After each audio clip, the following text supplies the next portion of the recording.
알아보는 지금 경제를 조금씩 알아가고 있는 김혜민 PD와 함께하고 계십니다.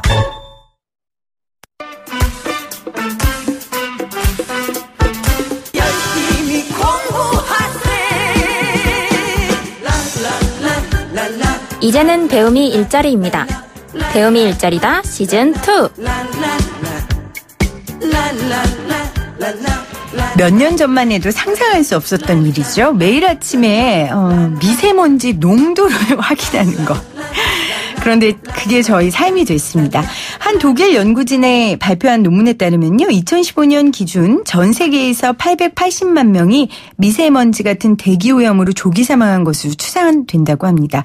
세계보건기구가 추산한 연간 흡연 사망자 730만 명보다 많은 수치잖아요. 사실 흡연은 어떻게든 피할 수 있는데 이 오염된 공기는 피할 수가 없습니다.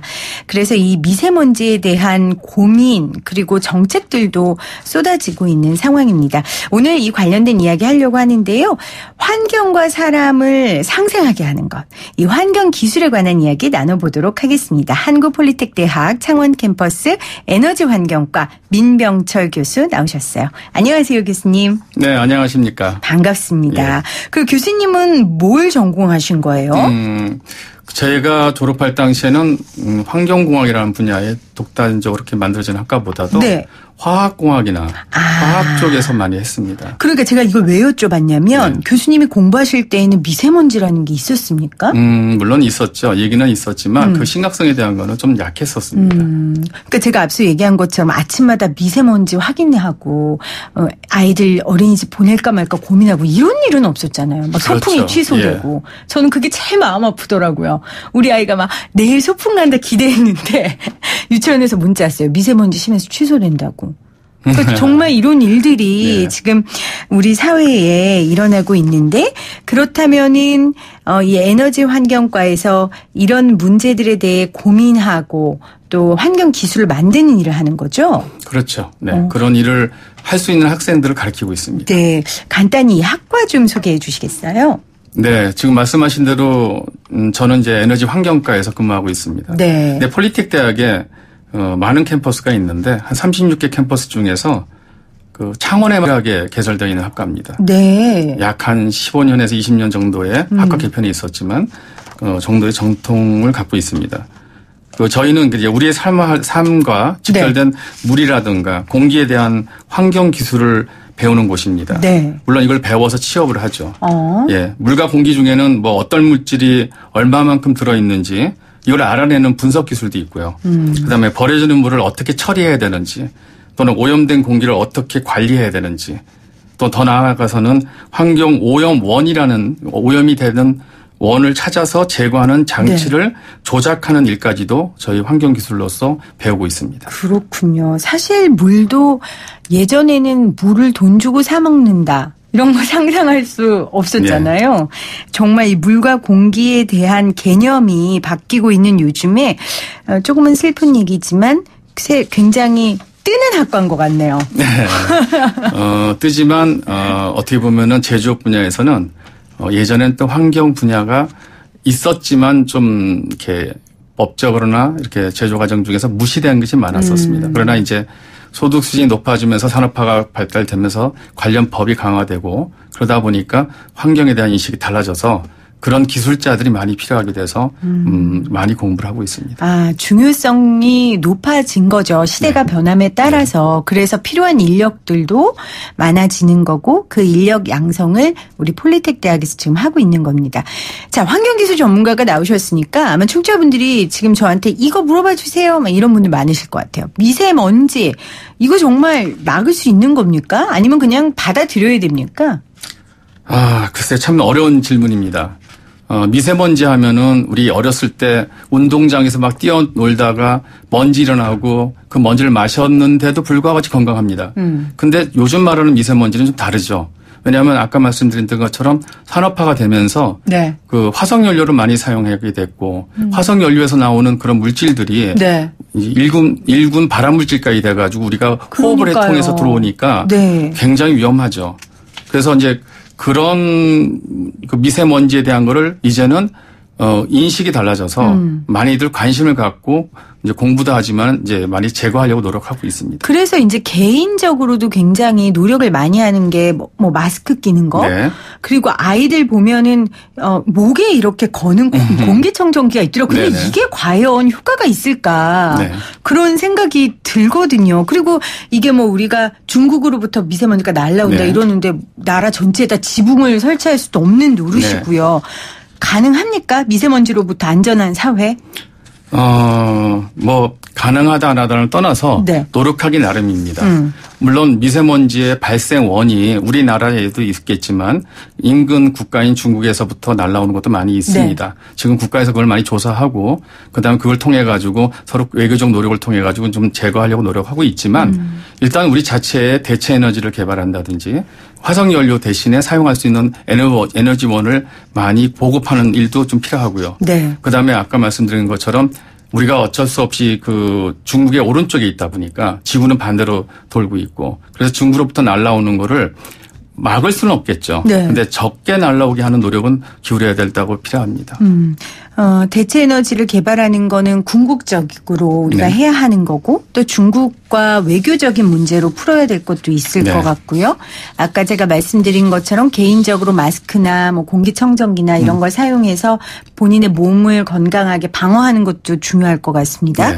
그렇다면 폴리텍 대학에서 양성되는 우리 학생들은 이 미세먼지를 줄일 수 있는 기술, 정말 네. 말 그대로 테크닉을 네. 배우는 거잖아요. 네, 맞습니다. 어떤 게 있습니까? 이제 미세먼지 발생 원은 무엇이라는 걸 알고 있습니다. 네. 근데 그거를 일단 안 쓰면 좋겠지만 안 쓸 수는 없겠죠. 근데 이제 발생 원을 나오는 물질이 뭐라는 걸 알기 때문에 그걸 저감 장치라는 걸 통해 가지고 줄일 수가 있습니다. 네. 근데 그걸 운영하는 사람이 필요하겠죠. 기술자가 필요합니다. 그렇다면은 이 환경 문제를 아는 그 공부한 사람이 네. 그 장치를 조작하면서 미세먼지로부터 좀 편안해질 수 있도록 그 사회가 편안해질 수 있도록 노력하는 그런 일들이 필요하다고 생각합니다. 그러니까 정말로 미세먼지를 측정하는 아주 전문적인 기술, 네. 이런 기계를 조작하고 만들 수 그다음에 있는 분석하고 그렇죠. 하는 일을 하고 있습니다. 네. 지금 공기 이야기를 했는데 물도 굉장히 중요하잖아요. 네.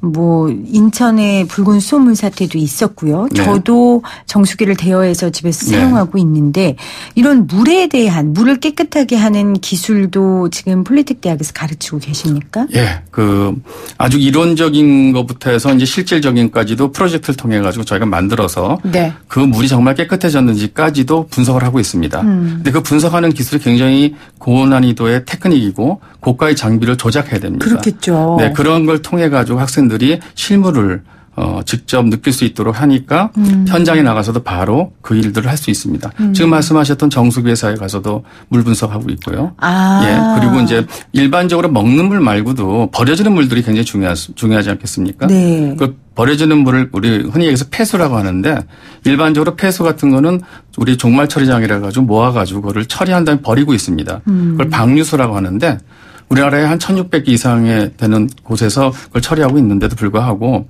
그 조작에 대해서 잘못하면은 우리 뭐 비가 왔을 때 몰래 버리는 거는 옛날 얘기지만 지금은 조작을 잘못해가지고 방류돼가지고 오염되는 수가 있습니다.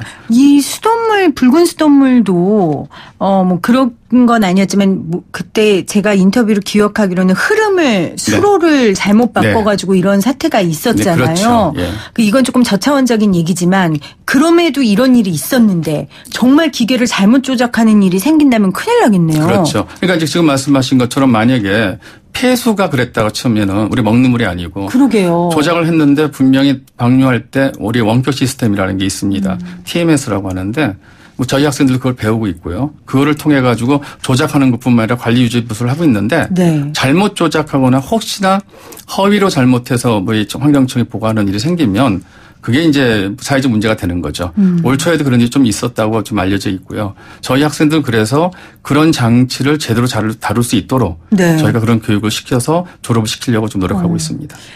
이 환경산업 아까 이야기 말씀드린 것처럼 슬픈 현실이지만 뜨고 있는 분야인데 이제 4차 산업혁명 시대에 이런 환경기술 같은 경우도 진화돼야 되지 않겠습니까? 그렇죠. 그런 부분에 대한 준비도 하고 계세요? 어떻게 바뀔까요?